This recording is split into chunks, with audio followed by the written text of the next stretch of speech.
cual recibimos todos la noticia de las muertes, de los asesinatos que hubo de estas niñas y del niño Felipe Romero, de las niñas Brisa y Valentina. Brisa acá en Montevideo Canelones, encontraron el cuerpo acá en un balneario de la ciudad de la costa.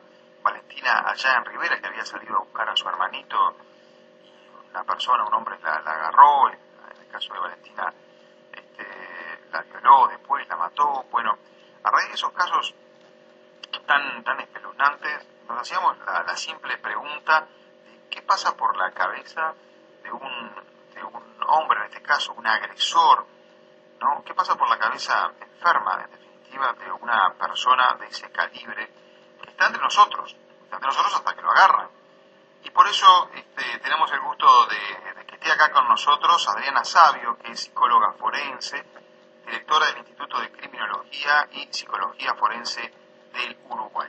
Adriana, bienvenida. Muchas gracias gracias. Bueno, supongo que ustedes revisan estos casos, los estudian, sí, pero siempre son impactantes, ¿no? Sí. Después vemos cómo salimos por la parte técnica, pero todos recibimos la misma sensación, me parece, o lo que estamos dentro de la categoría de más normal. Sí, yo hace nada más que 17 años más o menos que vengo analizando este tipo de perfiles y lo digo así jocosamente y lo comparto con ustedes porque, son como el gran agujero negro de la psicopatología clínica, en realidad, de este tipo de perfiles justamente, ¿no? El agresor sexual es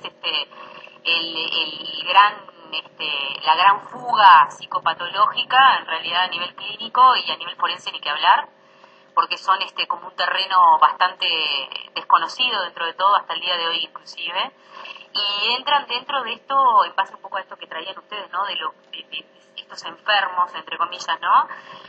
Dentro de lo que es una franja muy comprometida y muy complicada, porque no estamos hablando de sujetos que no conocen la diferencia entre el bien y el mal. Sí la conocen. La conocen. Claramente eligen poder ejercer el mal o ejercer el daño. Y en realidad estamos hablando, yo ahora me estaba anotando unos lineamientos, como para poder compartir con ustedes. En realidad lo que estamos hablando es como de una ingeniería mental de y para la maldad. Y yo en esto no quiero generar alertas públicas, ni muchísimo menos, pero en realidad es así como se los comprende desde el punto de vista psicopatológico clínico, ¿no? O sea, es la fuerza psíquica al servicio de generar un malestar en el otro. Nunca algo que les salpique a ellos de manera directa, ¿no? O sea, son sumamente selectivos en ese sentido, estratégicos y bastante complicados. Por consiguiente, es una figura muy difícil y es una figura muy compleja que pone en mucha tela de juicio todo lo que vendría a ser también la aplicación de la justicia, ¿no? O sea, cómo los procesamos de alguna manera o se procesan en este tipo de casos. Bueno, son imputables del momento que ellos distinguen entre el bien y el mal. Totalmente. Lo que sucede es que después también, y esto lo tendrían que después hablar posteriormente, nosotros siempre trabajamos en interdisciplina en estos casos, ¿no? Con personas referentes en el ámbito judicial, es necesario también poderlos comprender desde otros lugares, desde el punto de vista jurídico, para poder hacer valer determinadas penas, que si no, no se pueden hacer valer, porque, ¿qué pasa? Vamos a la historia semiológica de este tipo de casos clínicos. Los griegos ya hablaban de dementes morales. Son sujetos que en realidad, en cuanto a lo que es la moralidad y lo que es su funcionamiento en el ámbito social, fallan, pero únicamente fallan justamente en ese aspecto específicamente. Por consiguiente, hay que poder, te diría que pensar a futuro en una jurisdicción, en una legislación casi especializada o específica, mejor dicho, para poder procesarlos, ¿no? Digo, porque son como casos muy especiales, también del ámbito judicial. Adriana, sí, algunas cosas me parece que todo esto ha expuesto un grado de locura importante sí, de todos los demás, aparte del agresor, ¿no? Y yo quería preguntarte, vos mencionaste 3 casos que los venimos haciendo y viendo desde este lugar del mundo, me parece que que hay alguna cosa en común, pero que no tienen nada que ver los casos. Por ejemplo, Todavía yo no conozco cuál fue el abuso sexual en el caso de esta chiquitina de Brisa que hubo. Es claro el abuso sexual en el caso de Rivera, pero es radicalmente distinto que en el caso de Felipe, el chiquitín. Y no solamente porque eran dos personas, sino que por esto no estoy cuestionando la insanía de ese vínculo por parte del agresor, pero había un cariño importante y se ocupaba del chiquilín dentro de su locura. No era te voy a agredir porque dice quién sos. Las distintas maneras de llegar a la víctima, de alguna forma. Y además, aún en caso de que en los 3 episodios hubiera habido un abuso sexual, a mí me llama la atención que nos detengamos como sociedad cuando el bien jurídico vulnerado superior es la vida, y no estamos hablando de asesinos sino de abusadores. Bien, perfecto. En realidad, ¿qué pasa? Ahí entramos como en un pliegue que es muy bueno que lo plantees y lo señales porque hay que aclarar. Hay una diferencia entre abusador y violador. Desde el punto de vista victimológico forense, el abusador va a tener siempre un contacto mucho más íntimo y va a tener, y de hecho va a pertenecer en el 95% de los casos al ámbito cercano, diríamos, del medio privado de la víctima. Siempre. Esa es la diferencia con el violador. El violador es una figura. Los dos son agresores sexuales, ¿no? ¿Verdad? Estamos de acuerdo. Pero en el caso del violador trabaja con el impacto, con la sorpresa frente a la víctima, que justamente es parte del beneficio o de lo que él perversamente recibe y lo satisface en ese acto, el tema de sorprender a la víctima, y trabaja con el desconocimiento y acercarse con el desconocimiento. En el caso concretamente de esta última chiquita, en el caso Brisa, diríamos que el perfil está como, de alguna manera, en cierto sentido, doble, porque él tuvo un cierto acercamiento a la menor, aparentemente, 48 horas antes, pero igual nunca dejó de ser un acercamiento desde un lugar de extraño, diríamos, ¿no verdad? Entonces, sigue manteniendo este perfil o esta figura más de la violación y no tanto de lo que vendría a ser el abuso en sí mismo.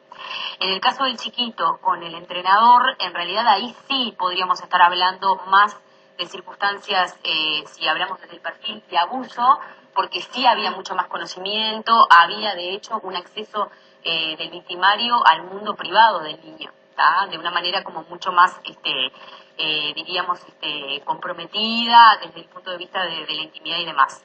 En el caso de esta chiquita, claramente tiene que ver con una figura mucho más de violación y de ataque sexual violento, e inclusive también de cómo ha aparecido el cuerpo, ¿no verdad? Que apareció maniatado, atado en sus extremidades, o sea, ahora en las últimas horas la aparición de ADN, diríamos de las dos partes, que fue bastante complicado. El punto acá es que en los dos casos, tanto cuando hablemos de figuras de abusador como figuras de violador, que son agresores sexuales, nosotros tenemos algo clarísimo desde el punto de vista psicológico, que es la revisión, que es, diríamos, la revisión. O sea, esto de reiterar el acto porque en realidad lo necesitan, y acá está el tema. O sea, necesitan psíquicamente poder, diríamos, volver a vivenciar esa circunstancia. Y hay algo que es muy fuerte, pero yo lo debo decir por un tema ético también y profesional, porque es importante también que la población lo sepa, es que en estos aparatos psíquicos, ¿por qué necesitan repetir este tipo de aberraciones y este tipo de cuadros? Porque en realidad lo que pasa es que el psicopático que, diríamos, está centrado en cometer este tipo de crímenes, lo que busca es una certeza. En realidad lo que está buscando es una explicación muy intrapsíquica que interpreta que la puede encontrar a través de la comisión de este tipo de actos. Esto es a nivel clínico, que se trabaja a nivel forense, ¿no? En el ámbito clínico, los aspectos más dinámicos de esta cabeza funcionan en esta línea. ¿Y por qué explico esto? Y sé que puede parecer un disparate. Bueno, justamente este disparate tiene que ver con esta lógica mental que este tipo de sujetos tienen. Entonces, en la vida diaria. Sí. ¿No? Porque la gente está entre nosotros. Sí. Los agarra la policía. El lobo está entre las gallinas. La policía los agarra cuando cometen este tipo de atrocidades. En la vida diaria el perfil son personas controladoras, hay formas hay alguna señal ¿O pasan desapercibidos? A ver, son grandes camaleones también, ¿no? O sea, hay un juego camaleónico, porque aparte digo, a ver, ¿qué pasa? Cuando nosotros en el ámbito psicopatológico nos movemos a lo que es el plano del trastorno de personalidad, los trastornos de la personalidad tienen justamente esta cuestión de las corazas y de cambiar la imagen y diríamos, de transformarse según la realidad en la que están, los elementos de seducción, los elementos de manipulación, son grandes manipuladores psicológicos. Pregunto esto porque a mí me llamó mucho la atención que los que trabajaban con Pintos, no se dieron absolutamente cuenta. Pintos, el muchacho que está acusado de matar a Brisa, los que trabajaban con él, que era taxista, estaban absolutamente asombrados y no podían creer, porque horas antes habían estado con él. Horas antes habían estado con él y él, después de ultimar aparentemente a la menor, va a un asado a compartir con el grupo de amigos. O sea, como si absolutamente nada hubiera sucedido. ¿Sabes que te quiero preguntar, que siempre tengo una duda de estas cosas que no son mitos o está en la estadística y en la historia? ¿Todo violador o abusador sexual fue abusado previamente de niño? No necesariamente. Digo, pensando en niño que comete esto de grande, ¿no? No necesariamente. Ese es un mito que redunda, ¿no?, en estos temas relacionados con el tema de los agresores sexuales, pero para nada, no necesariamente. No necesariamente, porque de hecho, digo, hay situaciones donde evidentemente vos te encontrás con sujetos que han sufrido circunstancias de abuso en su infancia y no eligen el camino del victimario. Quedan capaz que en la posición de la víctima, y después lo que nosotros trabajamos mucho desde lo forense es, bueno, cómo esa víctima se levanta y se transforma en un sobreviviente, ¿no? Porque en realidad tampoco la posición de víctima es buena para nadie. Entonces, bueno, poderlo pensar desde ahí. Con respecto a esto que me planteabas de que el grupo de amigos no lo había percibido, es muy importante detallar algo. Ojo que no estamos hablando de una disociación de personalidades. A ver. Porque, a ver, si yo planteo que pasan determinadas circunstancias terribles y después va a una actividad social y nadie se da cuenta, no quiere decir que la persona se le nubló la mente, se olvidó de lo que hizo y fue a la actividad social después. ¿Por qué aclaro esto? Porque la disociación de personalidad ya entraría en otro tipo de línea clínica, donde en realidad, sería más un paciente psiquiátrico, si se quiere. Sería más una pérdida de control con la realidad. Y en realidad estos sujetos no tienen una pérdida de control con la realidad. Lo que hacen es apabullarse por la realidad que continúa al acto que cometieron y es como que se olvidan, entre comillas, de lo que pasó. Pero son conscientes de lo que hicieron, ¿Qué tienen que ver los testículos del tipo en esto? Digo, pensando en la castración como una alternativa o como una terapéutica. Te confieso que... Absolutamente nada. Bueno, porque yo le comentaba... Totalmente. Aparte me sonrió por tu planteamiento, así que está perfecto. Para nada, nosotros no ganamos nada con una castración química. Es un disparate. O sea, a ver, con mucho respeto, digo, porque hay planteamientos de buscar soluciones por todas partes. Para mí es... Claro, exactamente. O sea, nosotros estamos en donde en realidad el fallo, diríamos, está en el aparato psíquico del sujeto. Yo lo castro y el sujeto va a buscar violar de otra manera, con elementos, con objetos o utilizando a terceros como si fueran un medio para poder abusar. Habría que cortarle las manos también y arrancarle los ojos. No, por eso. Es una locura. No, es una locura. ¿Este tipo de gente tiene algún tipo de cura? El elemento de la rehabilitación como rehabilitación es complicado. Lo que sí te puedo decir es que capaz que yo tengo colegas en Latinoamérica que trabajan con programas de seguimiento.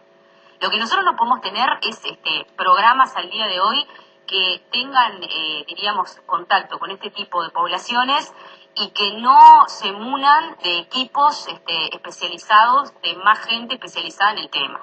¿Tá? El asunto es que también tenemos otro problema a nivel técnico que tiene que ver con que nadie quiere trabajar con este tipo de perfiles. Nadie quiere trabajar con este tipo de gente. O sea, un equipo de seguimiento es un equipo interdisciplinario que trabaje específicamente con este tipo de varones o mujeres, porque cuidado, yo he tenido casos de abusadoras mujeres. No necesariamente tienen que ser varones. Parece que son los menos, ¿no? Son los menos. O repercuten más. Te diría que son un 5% por el observatorio, pero también las hay. Y la figura femenina de abusadora es muy compleja.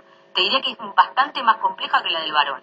La del varón está mucho más estudiada, si se quiere, por un tema de que, bueno, aparece un poco más, ¿no verdad? Son personas que quieren controlar, quieren tener el poder, digamos, en su vida. diaria?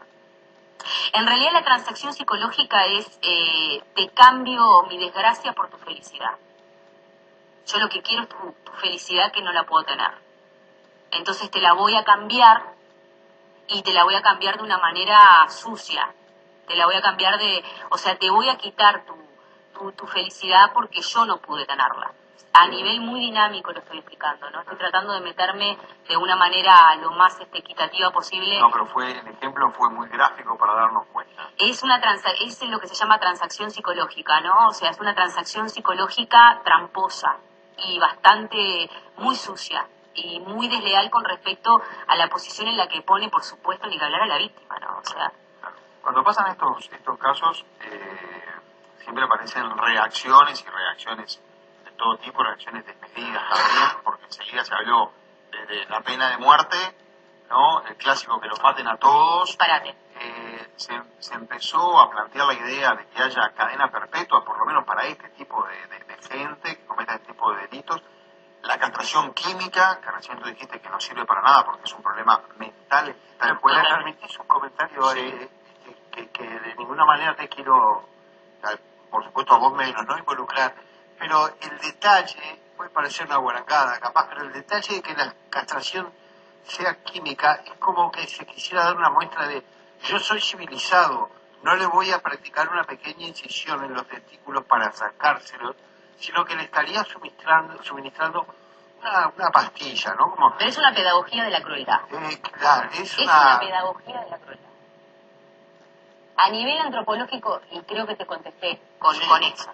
O sea, gracias. A nivel antropológico y clínico y a nivel científico y a nivel crítico, del pensamiento crítico y diríamos responsabilizado frente a lo que es la comunidad civil, es una pedagogía de la crueldad. Yo estoy de alguna manera devolviendo del mismo lugar que a mí me tiran la piedra.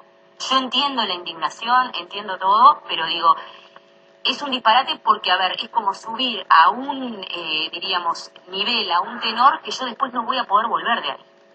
No, Elena, pero la pregunta mía, haciendo este raconto de los temas, cómo están planteados en la discusión pública, desde aumentar las penas, que haya cadena perpetua, lo de la castración que mencionamos, yo quería llegar a que se maneja también que haya una lista de agresores sexuales.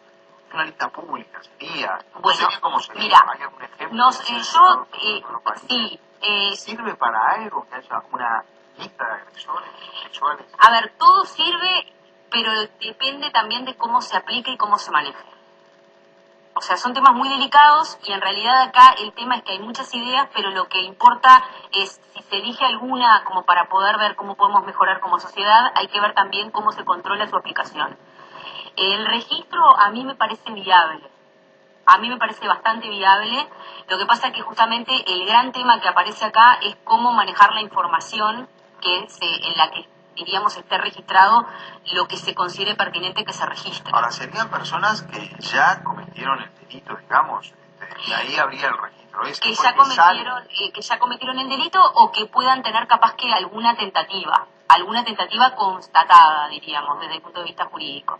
Esto puede servir mucho, por ejemplo, para lo que tiene que ver con el contacto de este tipo de sujetos con las poblaciones infantiles, para controlar ese tipo de aspectos. Pero vuelvo a repetir, hay que ser muy sensibles en calibrar cómo se va a acceder a esa información, quién la va a manejar.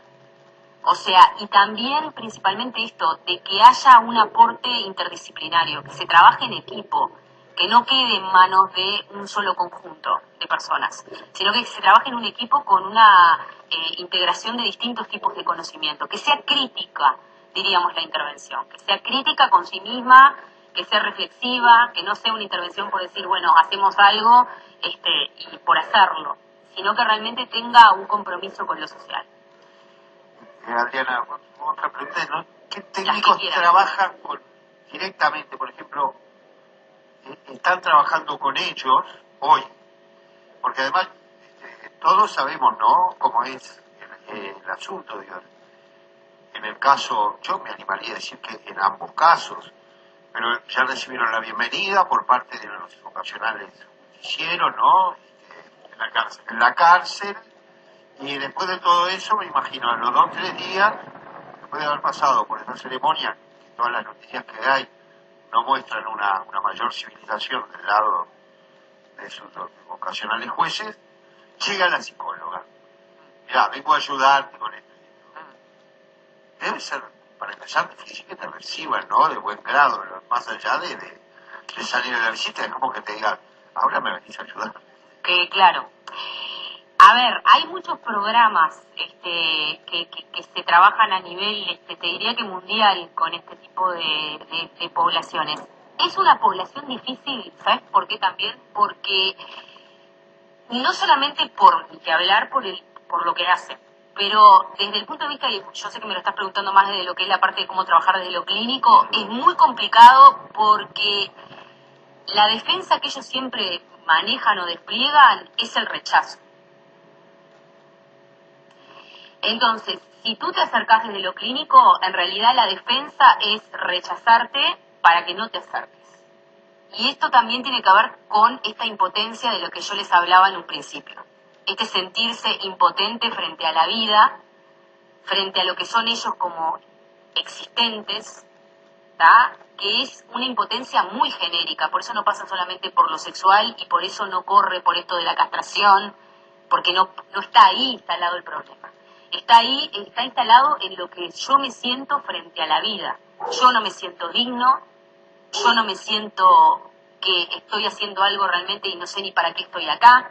Hay una conflictiva en ese sentido, que son pacientes que cuando vos tomás contacto en el plano clínico, diríamos, despliegan este aspecto y generan este rechazo o esta cosa más, eyectiva de alejarte para que vos no llegues a ese lugar, para que no te acerques. Por eso también son poblaciones muy difíciles con las cuales trabajar, no solamente por el rechazo que generan socialmente, porque aparte de hecho nosotros, a ver, si bien somos técnicos, también somos parte de la comunidad civil en la que estamos todos, sino que aparte clínicamente son sujetos que se defienden a través del rechazo.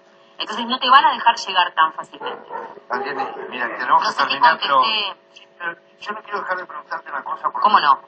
Para espantar además toda duda, yo no estoy ni cerca de esa posición de pobrecitos son víctimas de esto que estamos de acuerdo. ¿Verdad? Una manga normal es que probablemente de lo que les ocurre lo único vigente sea que quizás se lo merezcan, lo que no quiere decir que los demás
Entonces, clínicamente hay que poder sostener, diríamos, esa posición, y para sostenerla no es solamente formación académica de laboratorio, también se necesita formación humana de uno mismo.